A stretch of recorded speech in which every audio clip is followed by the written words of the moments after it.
하나님 말씀 보겠습니다. 하나님 말씀 로마서 12장 14절부터 21절입니다. 너희를 박해하는 자를 축복하라. 축복하고 저주하지 말라. 즐거워하는 자들과 함께 즐거워하고 우는 자들과 함께 울라. 서로 마음을 같이하며 높은 데 마음을 두지 말고 도리어 낮은 데 처하며 스스로 지혜 있는 채 하지 말라. 아무에게도 악을 악으로 갚지 말고 모든 사람 앞에서 선한 일을 도모하라. 할 수 있거든 너희로서는 모든 사람과 더불어 화목하라. 내 사랑하는 자들아, 너희가 친히 원수를 갚지 말고 하나님의 진노하심에 맡기라. 기록되었을 때 원수 갚는 것이 내게 있으니 내가 갚으리라고 주께서 말씀하시니라. 내 원수가 줄이거든 먹이고 목마르거든 마시게 하라. 그리함으로 내가 숯불을 그 머리에 쌓아 놓으리라. 악에게 지지 선으로 악을 이기라. 아멘.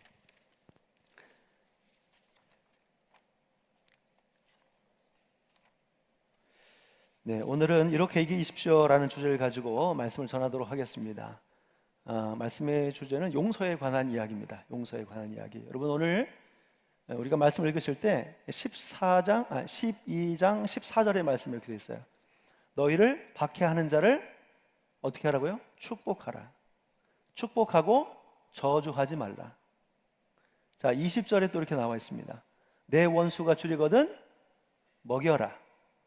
목마르거든 마실 것을 주어라. 이런 표현이 있습니다. 여러분, 이 말씀을 여러분 그냥 읽으시진 않으셨을 것 같은데 읽으시면서 어떤 마음이 좀 드셨는지요? 과연 나에게도 그것이 가능할까? 적어도 나에게는 힘든 일이야 라고 생각하면서 읽지 않으셨습니까? 자, 오늘 말씀은 그리스도인들에게 가장 요구되는 중요한 말씀이면서 가장 큰 부담을 주고 괴롭게 만드는 말씀이 될 것입니다. 원수를 사랑하라고 하는 말은 우리가 그동안 수없이 많이 들어오셨습니다. 또 많이 읽었습니다. 자, 그때마다 여러분 어떤 마음을 가지셨습니까? 처음에는 아멘 할 수 있을 것 같은 자신감이 있었습니다. 근데 점점 이 말씀을 들을수록 여러분의 마음속에 어떤 생각이 들었냐면 네, 그렇게 해야지요. 그럴 필요가 있습니다. 그렇게 되기를 바랍니다. 이렇게 바뀌시지 않으셨어요? 자, 받아들이긴 하셨는데 구체적으로 나의 삶 속에서 실천하려고 할 때 힘들었던 기억이 있으셨을 거예요. 많은 시도와 노력을 안 한 것이 아닙니다. 그런데 할 때마다 늘 우리의 마음속에는 이번에도 실패했어. 자, 이와 같은 좌절감이 몰려오셨을 겁니다. 자, 거듭 실패하다 보니까 이제는 도전할 의지조차 사라지는 거죠. 그리고 스스로에게 이렇게 이야기합니다. 이 말씀은 특히 영성이 탁월하고 믿음이 좋은 사람들, 인격이 성숙한 사람들의 영역이지 아직 신앙이 깊지 않은 나로서는 불가능한 일이야. 자, 그런데 믿음이 좋게 보이시는 분들, 믿음이 좋으신 분들에게도 가서 물어보십시오. 어떻게? 이렇게 대답할 거예요. 나도 부족해. 나도 거의 포기하다시피 살고 있어. 자, 그러면 왜 하나님은 이 말씀을 하셔서 우리에게 그렇게 큰 부담을 주고 계신 것일까요? 성령께서 오늘의 말씀을 준비하게 하시면서 실제로 이 말씀을 실천했던 3명의 사람을 떠올려 주셨어요. 첫 번째는 누구냐면 요셉이었습니다. 요셉. 자, 요셉은 어린 나이에 아버지의 사랑을 많이 받았지만 형들에 의해서 노예로 팔렸어요. 그때부터 요셉의 인생은 말로 형용할 수 없이 처참했습니다. 자, 그런 어려움을 겪을 때마다 요셉의 마음속에는 형들이 생각났을 거예요. 형들에 대한 미운 마음이 커졌을 겁니다. 자, 그런데 후에 보면 요셉이 형들을 다시 만나게 됩니다. 요셉은 총리가 되었고 형들은 그의 발 앞에 엎드려 있어요. 자, 하지만 요셉은 형들을 죽이지 않습니다. 용서합니다. 오히려 가서 두려움에 떨고 있는 형들을 위로해 주죠. 그리고 나중에 애굽에 좋은 땅을 주어서 거기에서 잘 먹고 잘 살 수 있도록 도와줍니다. 자, 두 번째 인물은 누구냐면 다윗입니다. 여러분, 다윗은 사울에게 충성한 사람입니다. 골리앗과 싸워 이겨서 위기에 처한 이스라엘을 구하고 사울의 왕권을 견고하게 만들어주는 도움을 주었어요.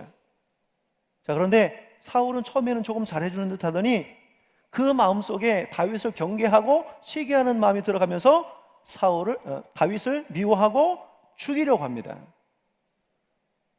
은혜를 원수로 갚는 격이죠. 자, 그러나 다윗은 후에 사울을 죽일 수 있는 기회가 여러 번 있었지만 죽이지 않습니다. 사울이 죽고 난 뒤에도 그 후손들을 죽이지 않고 환대해 줍니다. 사울의 죽음을 슬퍼합니다. 세 번째 인물은 누구냐면 손양원 목사님이에요. 여러분 잘 아시겠지만 이 목사님은 자신의 두 아들을 죽인 원수를 양아들로 삼았어요. 사랑으로 길러주고 신학 공부를 시켜서 목회자로 만들었어요. 후에 이 목사님의 딸인 손동희 권사님의 증언에 의하면, 동희야, 원수를 용서하는 정도가 아니라 사랑하라 하신 것이 성경의 가르침이 아니냐라고 말씀하셨다는 거예요. 여러분, 원수를 용서하고 사랑하라고 하신 말씀은 분명히 어려운 말씀이지만 이분들의 삶을 보면 절대로 지키지 못할 불가능한 일은 아니라는 것을 알 수가 있습니다. 자, 먼저 여러분, 원수가 어떤 의미입니까? 원수? 사전상의 의미는 자기나 자기 집에 해를 입혀 원한이 맺히게 된 사람이나 집단으로 되어 있습니다. 자, 그런데 제가 이걸 찾아보다가 재미있는 의미가 있다는 것을 알게 되었습니다. 자, 보세요. 속을 썩이는 사람을 속되게 이르는 말, 이 원수래요. 속을 썩이는 사람을 속되게 여기는 말. 근데 그 뒤에 문장이 더 있어요. 주로 자식이나 배우자처럼 매우 가까운 사람을 이른다고 되어 있어요. 네, 제 말씀이 의심이 되면 사전을 찾아보세요. 하도 우리가 이 원수야 그러니까 그게 사전에까지 들어가 있더라고요. 살면서 자신에게 해를 입혀 불편한 감정을 가진 사람은 누구나 있습니다. 자, 그러니까 모든 사람의 마음속에는 원수가 있는 거예요. 그 원수를 성경은 용서하라고 말씀하여 주십니다. 가르쳐 주십니다. 자, 그런데 우리가 용서가 어렵다고 생각하는 이유가 있어요. 용서는 어렵다고 생각하는 이유 두 가지만 말씀드릴게요. 첫 번째는 이겁니다. 100% 용서하려니까 어렵습니다. 100% 용서하려니까. 여러분, 다윗이 사울을 100번도 더 용서했지만 사울에 대한 불편한 마음이 없었을까요? 여러분, 시편의 말씀을 읽어보시면 압니다. 사울에 대해 미워하는 마음이 남아있어요. 대적에 대해서 하나님 저들 좀 멸해 주세요, 처리해달라고 기도한 적이 한두 번이 아니에요. 무슨 이야기입니까? 용서는 했지만 불편한 마음은 남아있을 수 있다는 이야기예요. 다윗도 100% 용서는 하지 못했어요. 그럼 만일 우리가 누구를 용서했다면 그 사람을 생각할 때 우리 이런 생각을 가져요. 내가 그 사람을 생각할 때 내게 이제 더 이상 불편한 마음이 남으면 안 돼. 우연히 길을 가다가 그 사람을 만나도 나는 아무렇지 않아야 돼. 또 그 사람이 안 되기를 바라는 마음이 내게 있다면 나는 아직도 용서를 하지 못한 증거야. 이렇게 생각할 수 있어요. 근데 여러분, 100% 용서는 예수님만 하실 수 있는 거예요. 우리는 100% 용서를 하나님이 요구하셨다면 우리에게는 불가능한 일일 수 있습니다. 하지만 그렇지 않아요. 중요한 것은 이 말씀을 받는 우리가 이 용서하기 위해서 몸부림치는 모습을 하나님께서 기대하신다는 사실을 먼저 기억하시길 바랍니다. 두 번째, 용서가 왜 어려운 줄 아세요? 두 번째는, 용서는 내가 손해본다는 생각이 들어서 어려워요. 용서하면 내가 손해본다. 자, 먼저 우리가 용서해야 하는 근거가 성경에 나와 있습니다. 골로새서 3장 13절의 말씀에 나와 있어요. 누가 누구에게 불만이 있거든 서로 용납하여 피차 용서하되 주께서 너희를 용서하신 것 같이 너희도 그리하고, 이렇게 돼 있어요. 왜 용서를 해야 되냐면 주께서 우리를 용서하셨으니까 우리가 마땅히 용서를 해야 된다는 겁니다. 자, 사람은 나에게 유익한 일이라고 생각을 하면 어떻게 해서라든지 그걸 하고 싶어요. 그러나 반면에 내가 원수라고 내 마음에 불편을 주는 그 사람에게 조금이라도 유익하다라고 생각을 하면 절대 하려고 하지 않습니다. 용서가 그렇습니다. 용서하면 원수가 더 유익하게 될 것 같으니까 쉽게 용서할 마음을 갖지 못하는 거예요. 자, 그런데 보십시오. 마태복음 6장 14절 말씀 볼게요. 너희가 사람의 잘못을 용서하면 너희 하늘 아버지께서도 너희의 잘못을 용서하시려니와 너희가 사람의 잘못을 용서하지 아니하면 너희 아버지께서도 너희 잘못을 용서하지 아니하시리라. 여러분, 우리가 누군가를 용서할 때 우리에게 어떤 은총이 주어지냐면 하나님께서 우리를 용서해 주신다는 거예요. 용서한 자에게 용서받게 하시는 하나님의 은총이 그 사람에게 있는 거예요. 원수를 갚아도 시원치 않을 판에 용서해 준다는 것이 내가 손해보는 것과 같은 마음이 있어요. 그 사람이 나에게 끼친 손해와 괴롭게 한 것을 그냥 지나치면 내가 손해가 될 것 같은 마음이 느껴지기 때문입니다. 자, 그러나 용서를 하게 되면 내가 손해본다는 것은 거짓이고 속임수예요. 성경에 보세요. 참지 마. 되로 갚아줘. 갚아줄 때 30배, 60배, 100배로 갚아주어야 하리라. 이런 말씀 있습니까? 없어요. 그것은 사람들의 생각이고 사탄의 속삭임이에요. 사람들은 늘 그렇게 이야기해. 참지 마. 이번에는 참지 마. 받은 만큼 돌려줘. 이번에는 그냥 넘어가지 마. 그리고 사탄도 똑같이 그와 같이 말을 합니다. 용서하면 가장 유익한 사람은 용서받은 사람보다 용서를 한 사람이라는 것을 기억하셔요. 용서해 준 그 사람은 내가 용서를 했는지 안 했는지도 몰라요. 내가 용서를 하는 것에 대해서 상관도 하지 않고 관심도 없어요. 그러나 그 사람을 용서하면 용서한 사람에게는 평화와 기쁨이 찾아옵니다. 얼었던 마음이 녹아집니다. 그러면서 인생의 봄이 다시 시작이 됩니다. 인생의 꽃이 피고 나비가 날아들듯 하나님의 은혜가 그의 삶 가운데 넘칩니다. 자, 여러분, 그 사람을 위해서 용서하기 어렵다고 생각하신다면 나 자신을 위해서도 꼭 용서하며 살아가시기를 바랍니다. 원수라고 생각되는 사람을 내 마음에 담고 다니는 그 사람은 그 무게만큼 삶에 어려움이 있어요. 보십시오. 요셉이 만일 형들을 원수라고 생각하고 날마다 마음에 품고 다녔다면 그 괴로운 인생을 견뎌낼 수 있었을까요? 배신감에 잠도 자지 못했을 거예요. 억울해서 살 수가 없었을 겁니다. 그가 애굽의 총리가 될 수도 없었을 거예요. 왜냐하면 하나님이 요셉을 이스라엘의 구원자로 세우시려고 보냈는데 그 마음이 없으면 하나님께서 그를 세우시지 않으셨을 거예요. 다윗이 사울에 대한 증오하고 억울한 마음을 늘 가지고 다녔다면 다윗은 정신적으로도 온전할 수 없었을 것입니다. 하나님이 이스라엘의 왕으로도 세우지 않으셨을 거예요. 사울을 용서했기 때문에. 사울을 용서하지 않았다면 가장 괴로웠을 사람은 사울이 아니라 누구였어요? 다윗이었을 것입니다. 용서가 나를 위한 것이라는 사실과 할 수 있는 만큼 용서하면 된다는 마음을 가지면 용서는 우리가 생각하는 것보다 훨씬 쉬울 수 있어요. 자, 100% 용서할 수 없다면 우리 마음속에 이런 마음을 갖죠. 50%라도 용서하자. 50%라도. 자, 50% 용서가 되면 그 다음에는 이제 70% 용서의 목적을 가지고 살아가세요. 점점점 처음부터 100%가 아니라 좀 낮추었다가 되면은 조금씩 더 이해하고 용서하려고 하는 그 마음을 더 크게 가지시라는 거예요. 자, 오늘 말씀은 우리를 박해하는 원수와 같은 자를 어떻게 대하여야 하는지, 또 그 문제를 어떻게 풀어가야 하는지에 대한 그런 하나님의 말씀입니다. 이 말씀 가지고 함께 은혜를 나누겠습니다. 먼저 12장 17절의 말씀을 같이 읽겠습니다. 12장 17절 같이 읽겠습니다. 시작. 아무에게도 악을 악으로 갚지 말고 모든 사람 앞에서 선한 일을 도모하라. 아멘. 첫 번째는 악을 악으로 갚지 말라요. 선한 일을 도모하래. 이렇게 되어 있습니다. 적어도 이 말은 뭐예요? 적어도 그 사람이 나에게 하는 것과 같이 똑같이는 하지 마라 이거예요. 그 사람이 나에게 이렇게 했으니 너도 똑같이 해줘. 이런 말이 아니에요. 그것은 바로 하나님이 그리스도인들에게 원하시는 좋은 방법이 아니에요. 악을 악으로 갚으면 그 둘 사이에 악은 더 커집니다. 풍선처럼 계속 부풀어 올라요. 그러다가 결국에는 터져버립니다. 끝나버려요.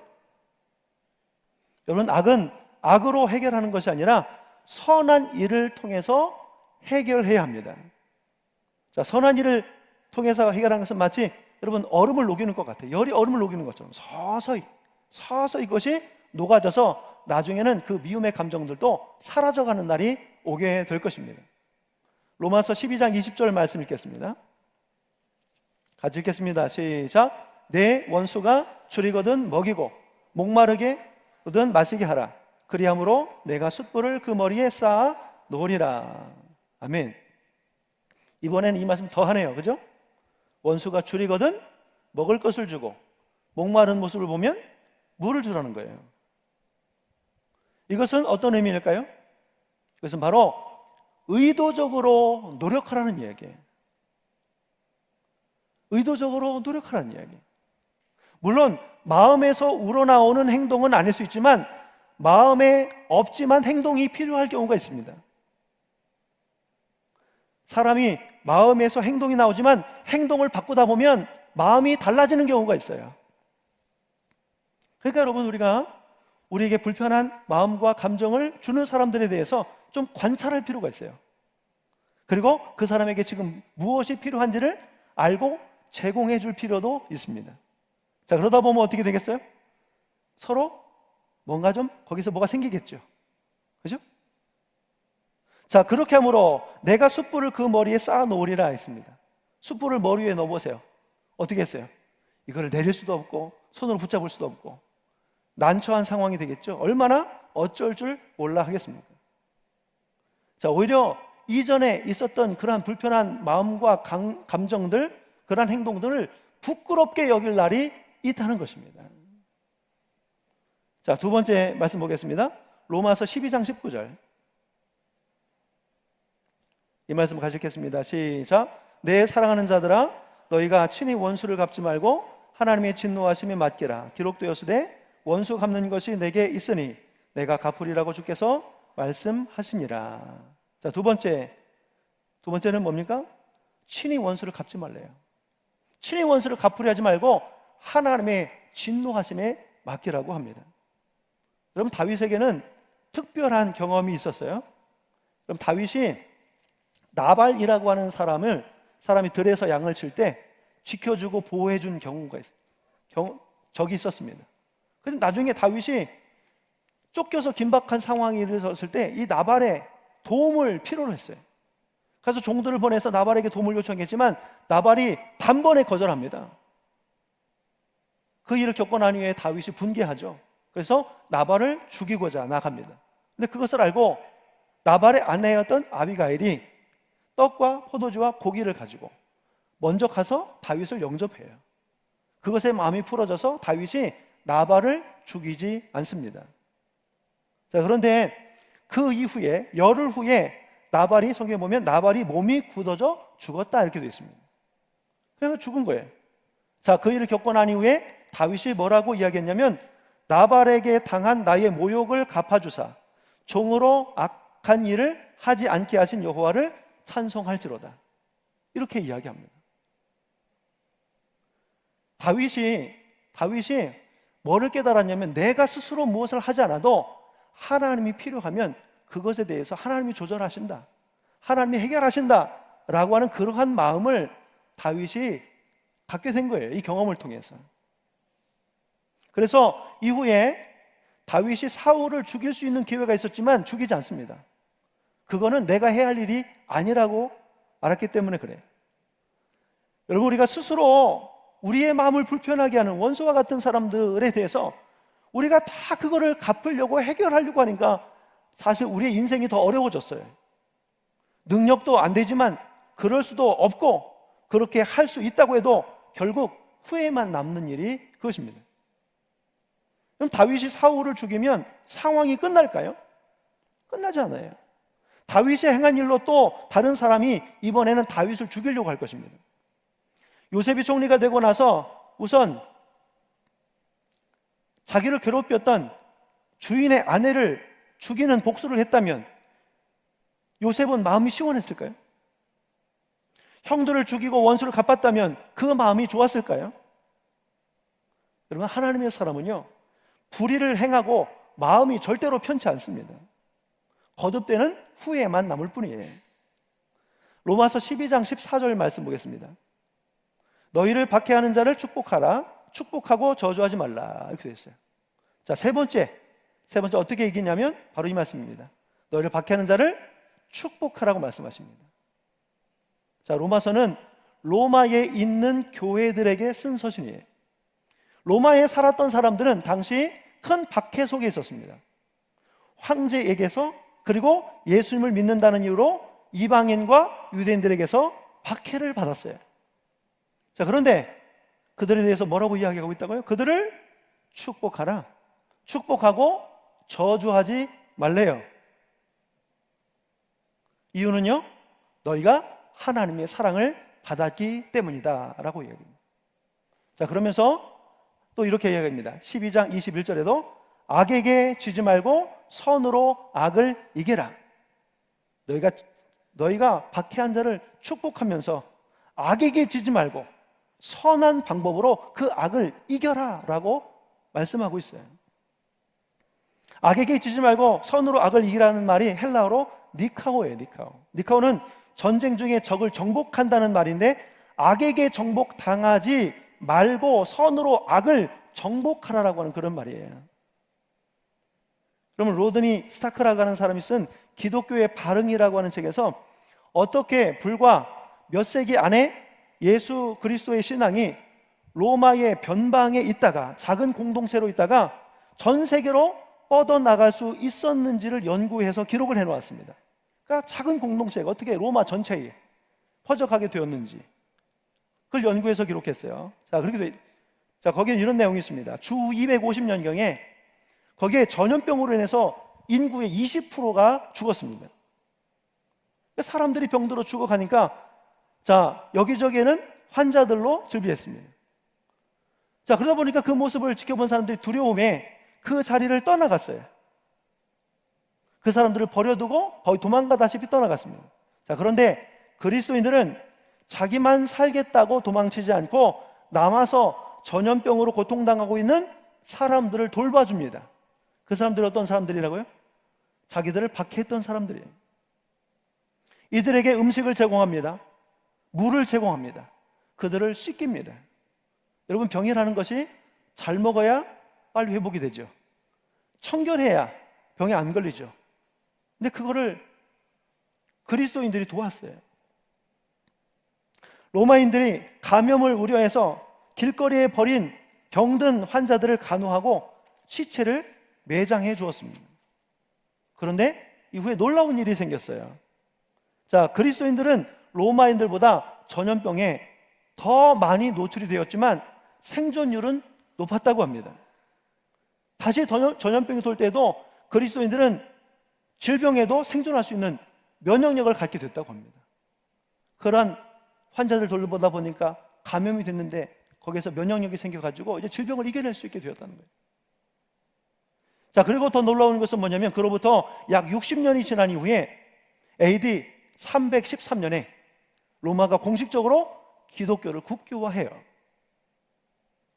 여러분, 기독교가 세계에 퍼진 것이 우연한 것으로 보입니까?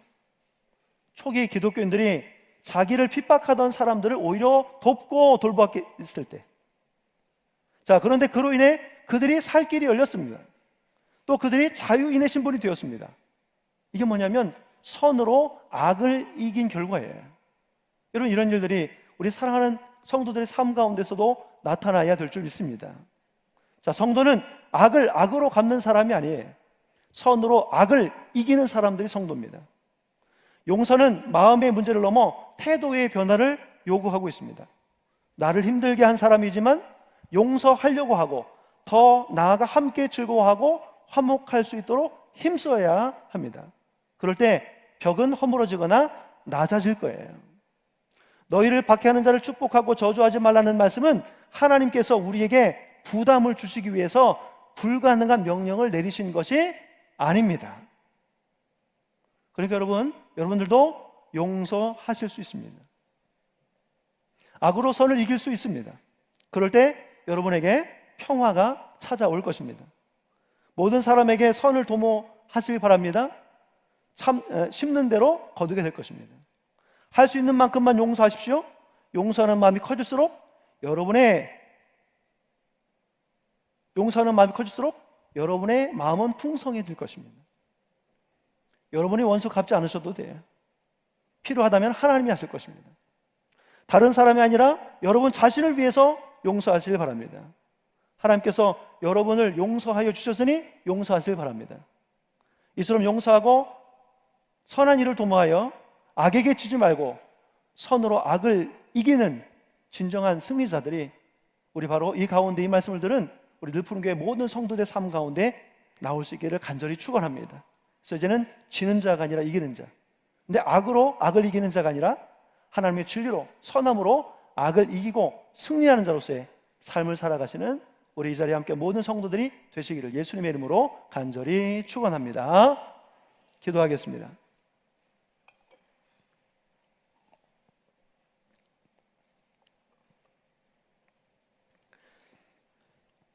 거룩하신 하나님 아버지, 이제 용서할 수 있을 것 같습니다.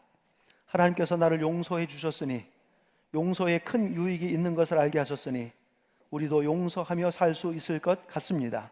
실제로 용서하며 살게 하여 주시고, 그동안 악한 마음을 가지고 있었다면 내려놓게 하시고, 우리의 마음에 불편함을 주었던 어떤 대상들에 대하여 어떻게 그 문제를 해결하고 지워갈 것인지 오늘 말씀을 통해 지혜를 주셨사오니 이 말씀 붙잡고 우리의 삶으로 또한 녹여내고 이 말씀을 이루어갈 수 있도록 인도하여 주옵소서. 거룩하신 예수님의 이름으로 기도하옵나이다. 아멘. 네, 자리에서 다 일어서셔서 함께 찬양하시고 주신 말씀 붙잡고 기도하겠습니다.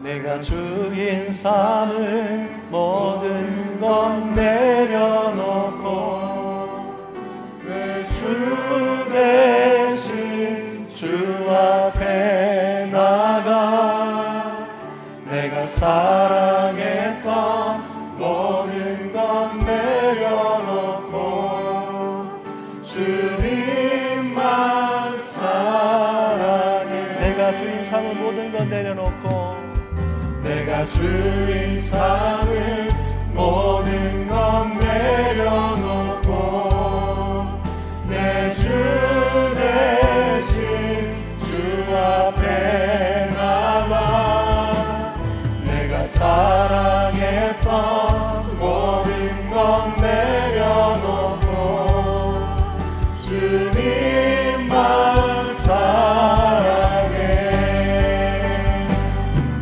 주 사랑 거친 풍랑에도 기쁜 바다처럼 나를 잠잠케 해. 주 사랑 내 영혼의 반석 그 사랑 위에 서리. 자, 함께 기도하겠습니다. 여러분, 혹시 여러분의 마음속에 여러분의 마음에 불편을 주는 사람들이 있으시죠? 네, 다 있으실 겁니다. 그분들에 대해서 어떤 마음을 가지고 어떤 모습으로 대하셨습니까? 오늘 말씀이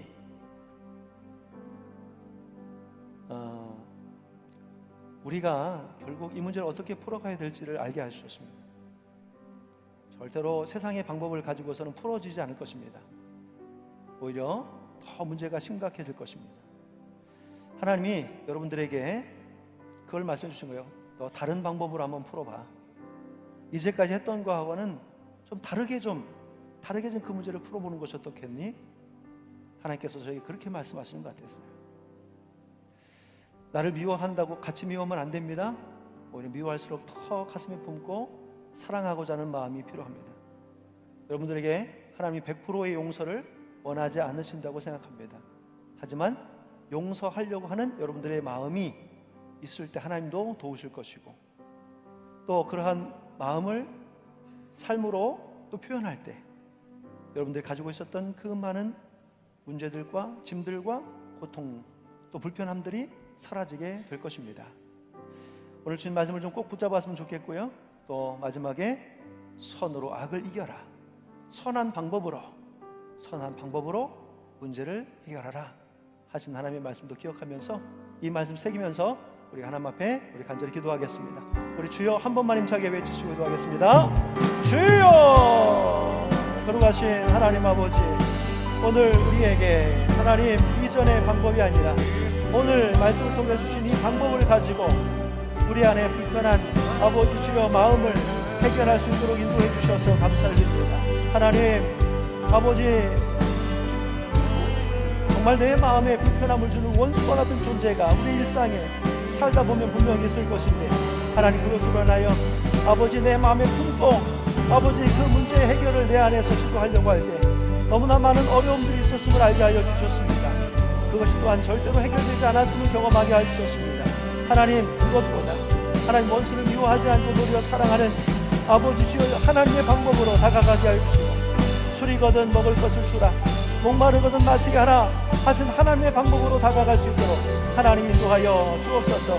하나님 우리가 100%를 용서할 수 없다면 50%라도 60%라도 하나님 용서하고자 하는 그런 마음을 가질 수 있도록 하나님 인도하여 주시옵소서. 하나님 그것이 절대로 나에게 불가능한 것이 아니라 내가 할 수 있는 만큼 하나하나씩 아버지 하나님 정말 이 말씀이 내 가운데 이루어지기를 아버지 위하여 다시 힘쓰고 나가는 저희들의 삶이 될 수 있도록 하나님 인도하여 주옵소서. 하나님 원수라고 여겨졌지만 용서하고 오히려 호의를 베풀며 나왔을 때 아버지 그 벽은 허물어졌고 그 벽은 낮아지면서 하나님 아버지 모든 문제가 해결되고 자유와 기쁨과 평화가 하나님 아버지 주 임했던 것처럼 아버지 바로 우리의 삶에도 이 말씀이 그대로 이루어질 수 있도록 하나님 인도하여 주옵소서. 하나님 악에게 지지 말고 선으로 악을 이겨라. 하나님의 사람은 늘 악을 이기기까지 선한 방법, 하나님의 방법을 가지고 나아가게 하여 주옵소서. 하나님 아버지 오늘 아버지 말씀이 우리의 생각 속에 늘 떠나지 않게 하시고 습관처럼 지냈던 우리의 아버지의 모습을 아버지 하나님 보면서 하나님 이 말씀을 아버지 하나님 또 아버지 이루어갈 수 있도록 주님 인도하여 주시옵소서. 하나님 감사와 찬양과 영광 올려드립니다. 주님 붙잡아 주시고 저희 약함을 돌보시고 할 수 있도록 하늘의 지혜와 능력을 허락하여 주시옵소서. 아버지 감사합니다. 꼭 할 수 있을 줄 믿습니다. 할 수 있을 줄 믿습니다.